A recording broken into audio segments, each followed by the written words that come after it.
Hello, I'm Adrian Finnegan. This is Counting the Cost on Al Jazeera, your weekly look at the world of business and economics.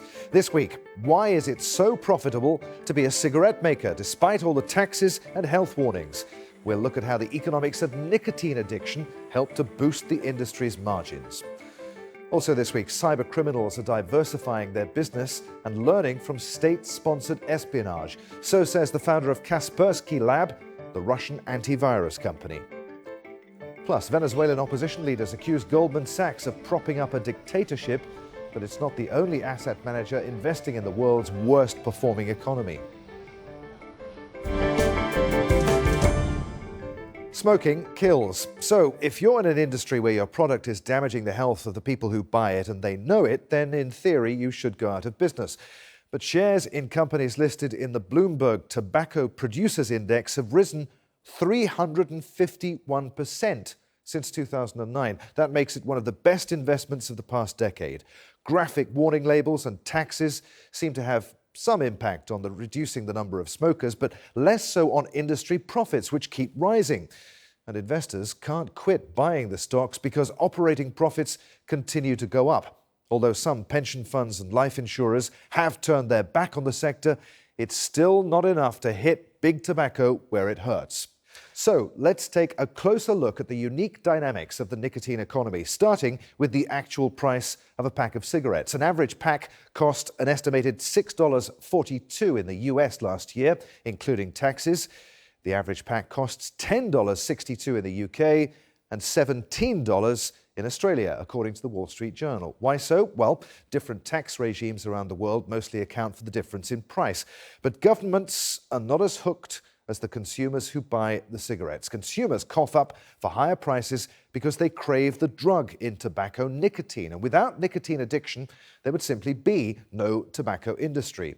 And the industry knows this. And so the cigarette manufacturers pass the tax hikes on to the consumer and more, so the tobacco companies are not out of pocket. And what are they doing with all that profit? Well, in addition to paying dividends to shareholders, they're diversifying and trying to develop other nicotine products like e-cigarettes, and again at high prices. It's all part of the unique economy of addiction, and it's more or less a recession-proof business, as addicts will keep buying tobacco products however the economy is doing.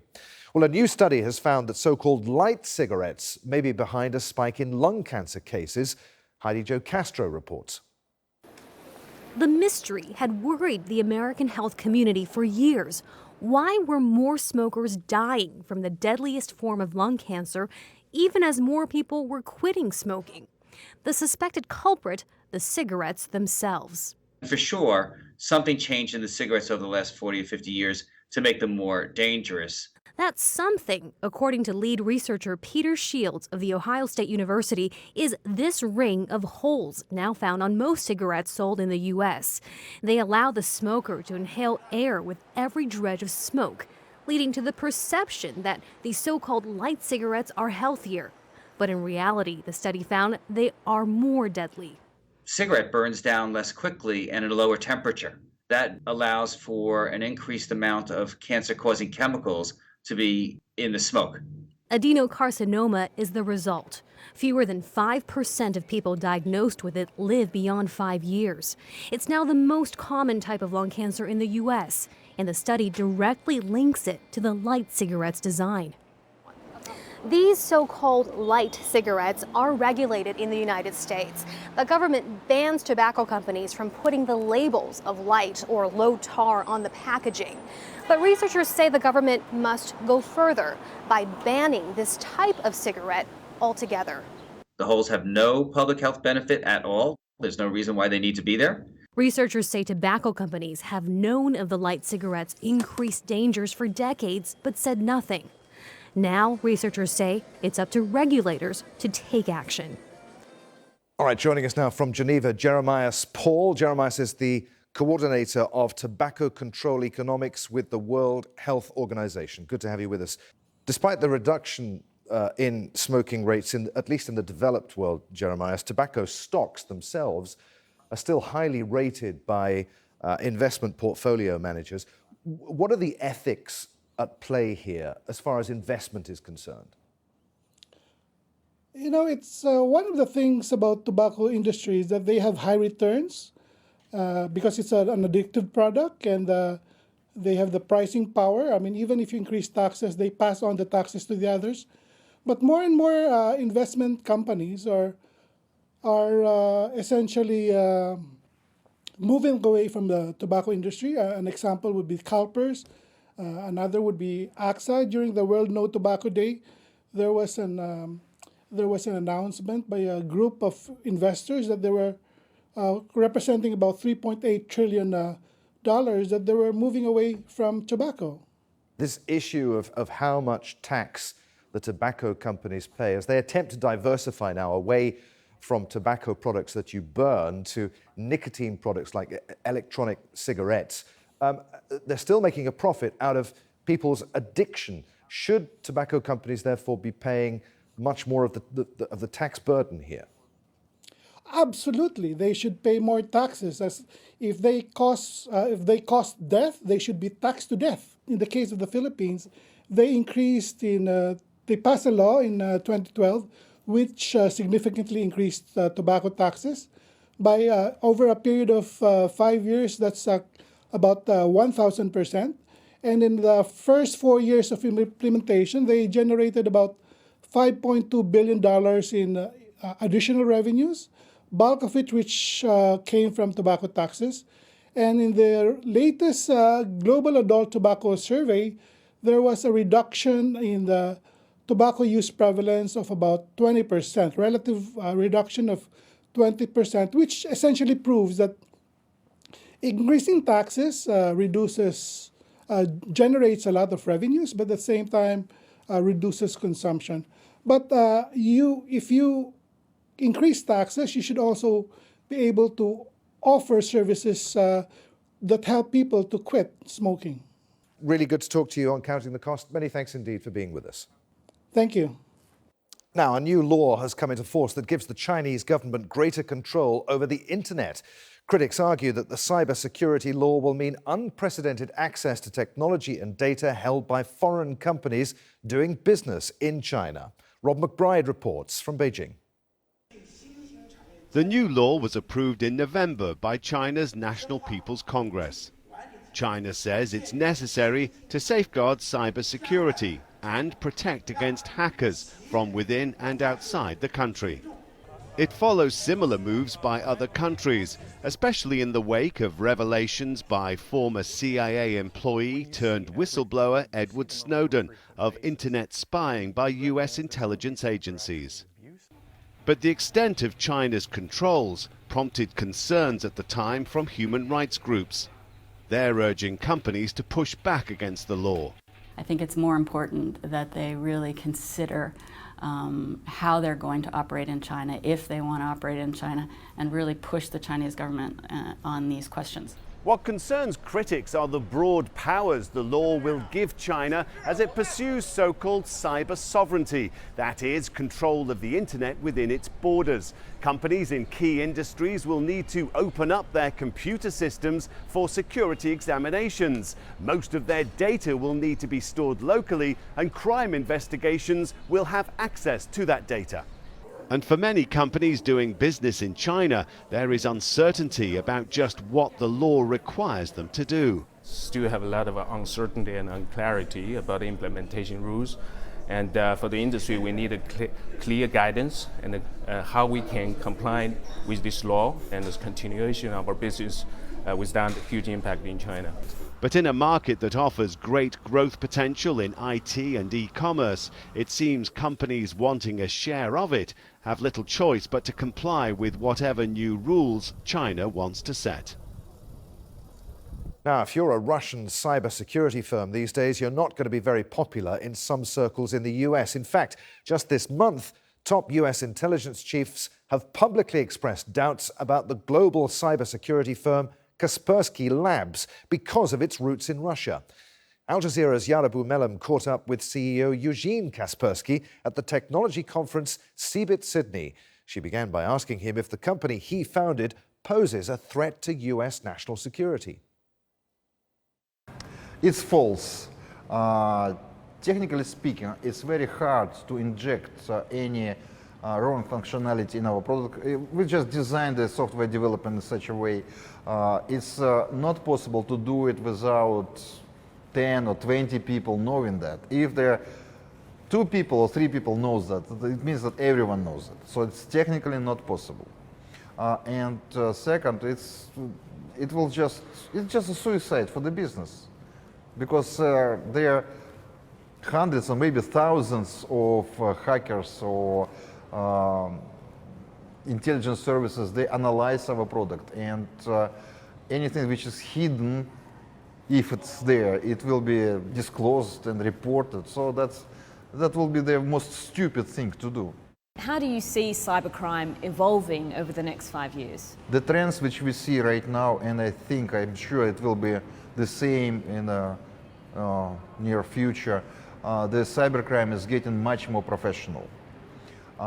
They are able to attack very well-protected victims. And in the past, when I was speaking about cybercrime and state-sponsored attacks, I will say that the cybercrime is like a junior or middle-level technologies used by the criminals.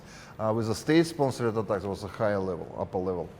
Not anymore. There are criminal gangs which develop their tools of the same complexity as the state-sponsored attacks, and they learn from state-sponsored attacks. Just on professional hackers, how do you see the community evolving, and what insights can you give us on its hierarchy? It's very hard to say who they are before they are arrested.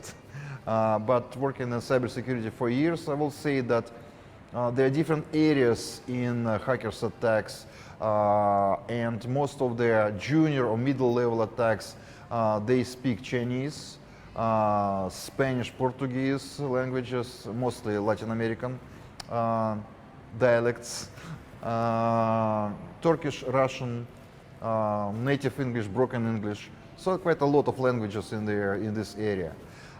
When we come to the professional criminal gangs, they are mostly Russian speaking. And they not only develop and use the tools, they also trade the technologies. So we can see the traces of the Russian-made technologies in the hands of criminals from other nations as well. How are cybersecurity products changing with the advent of smartphones? First of all, speaking about cybersecurity for the smartphones, first of all, we see that the criminals, they are changing. They diversify the business. So in the past, most of them, they were targeting only the computer systems. Now we see many of them, they're shifting to the mobile area. Actually, they are following the services, especially financial services, which are now available for the smartphones, the same as with computers. Do you think US technology giants like Apple and Facebook have too much power over our data? It's like in the ocean. There are whales and killer whales and sharks and plankton and many fish in between. Eugene Kaspersky, thank you very much. Thank you. Still to come on Counting the Cost. The music, the t-shirts, the brand. Half a century ago this week, the Beatles released an album that played a crucial role in creating a multi-million-dollar musical empire. But first, shares in Amazon leapfrogged the $1,000 threshold for the first time ever this week, making it one of the world's most expensive publicly traded stocks. So-called FANG stocks, Facebook, Amazon, Netflix, and Alphabet, the parent company of Google, now make up around 7.5% of the market value of the S&P 500. Amazon beat Alphabet to the 4-figure milestone, and it's now twice as big in terms of market capitalization as Walmart. Now, what's billed as the biggest plane ever has been wheeled out of its hangar for the first time. Strato launch, which was unveiled this week, weighs nearly 227,000 kilos, and its wingspan is 117 meters. Backed by Microsoft co-founder Paul Allen, it needs as many as 28 wheels. Now, it's not meant to carry passengers, though instead, when it enters service in 2019, it'll launch rockets and satellites into space, and it's aiming to compete with rivals such as SpaceX. From the world's biggest plane to the biggest infrastructure project in Kenya since independence in 1963, the country's unveiled its first new railway in a century, built with the help of the Chinese. The first section of the multi-billion-dollar project is now operational.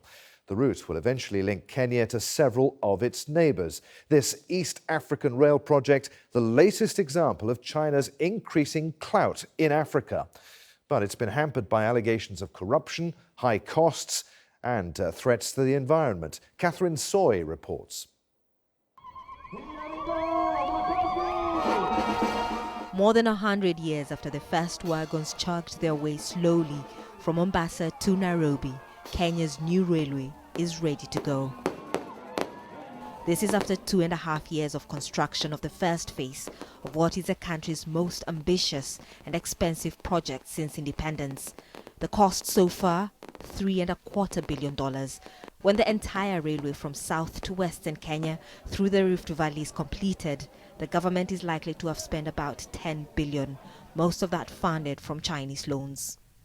This railway is not just for us. It is for the many, many generations that will come long after we are gone. One train can carry just over 200 containers in a reduced time of 8 hours from the 2 days used by highway trucks.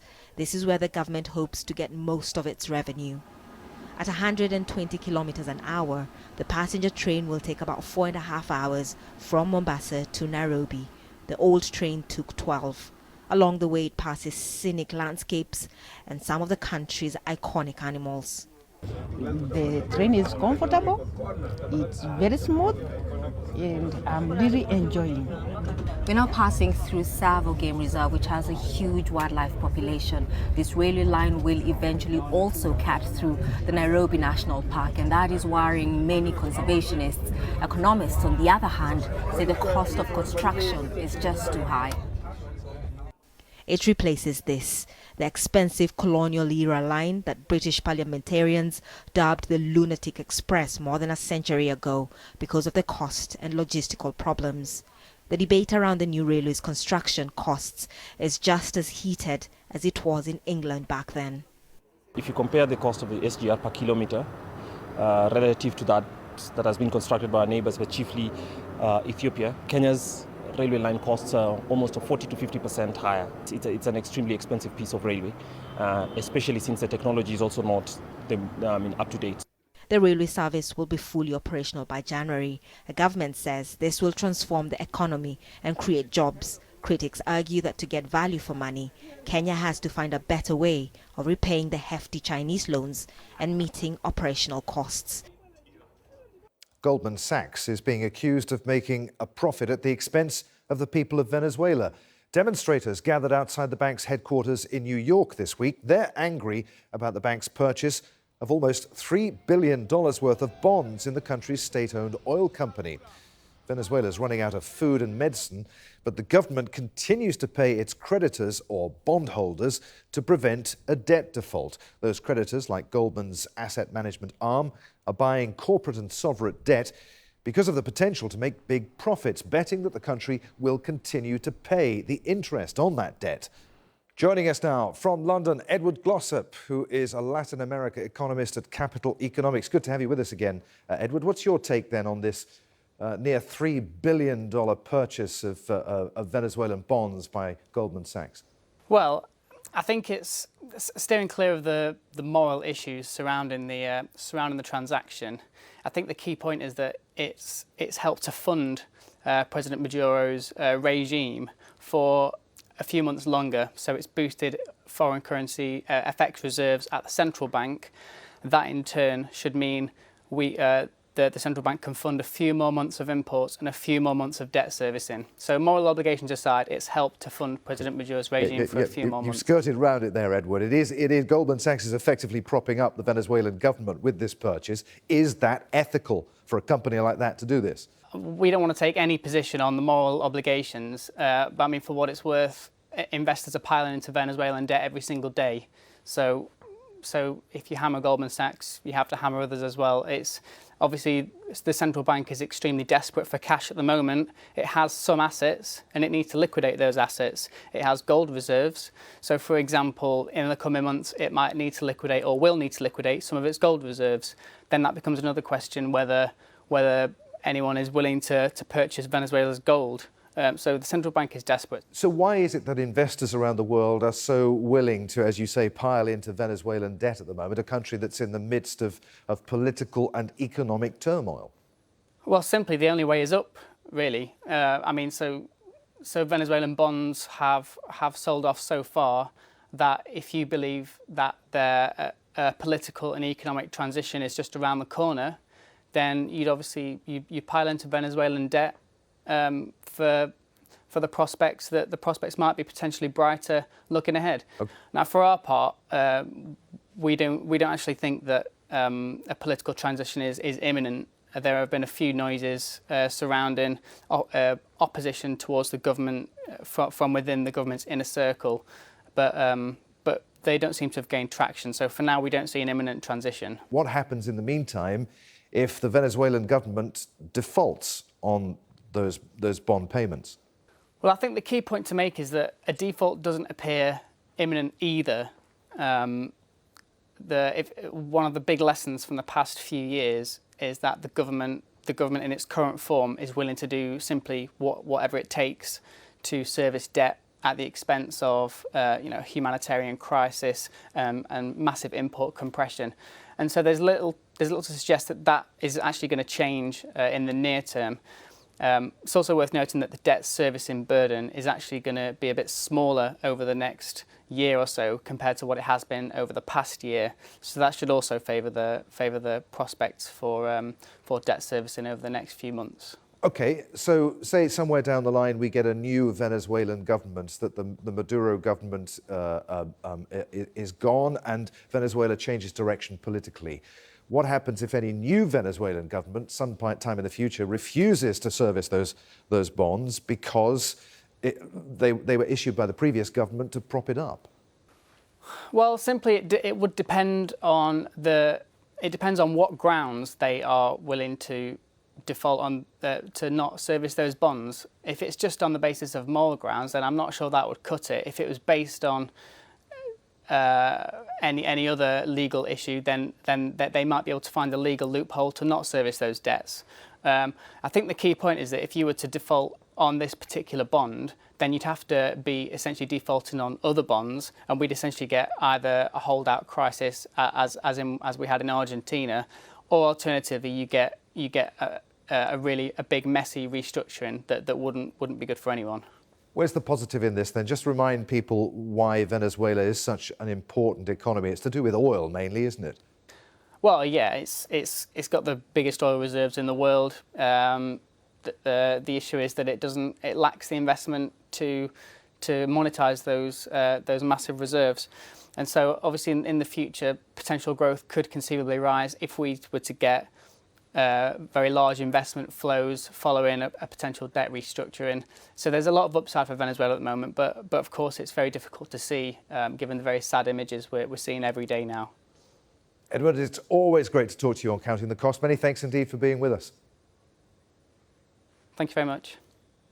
Just days now until the UK's general election, and some opinion polls have suggested that it could result in a hung parliament. That's when no party has an outright majority. Now that could have significant implications for Britain's Brexit negotiations. We'll be taking a long, hard look at what it all means for sterling, the EU and the UK on next week's Counting the Cost, when of course it'll all be over, bar the shouting. And finally, it was 20 years ago today that Sgt. Pepper taught the band to play. Actually, it was half a century ago. In fact, this week in 1967, the Beatles released the album Sgt. Pepper's Lonely Hearts Club Band. The Beatles, of course, are also a very successful business called Apple Corps. That's the holding company they formed in 1968. Over the years, Apple Corps sued Apple Computer many times for trademark infringement, but the two Apples finally made up in 2007. That's why you can now buy Beatles music on iTunes. Like Sgt. Pepper, the best-selling studio album by the best-selling band of all time, with sales estimated at 32 million in Britain, it's gone platinum 17 times over. And that's our show for this week. If you want to comment on anything that you've seen, follow me on Twitter. I'm at @afinnegan. Please use the hashtag AJCTC when you tweet me, or drop us a line. Countingthecost@aljazeera.net is our email address. Plenty more for you online at aljazeera.com/CTC. That takes you straight to our webpage, which has individual reports, links, even entire episodes for you to catch up on. But that's it for this edition of Counting the Cost. I'm Adrian Finnegan from the whole team here in Doha. Thanks for being with us. The news on Al Jazeera is next.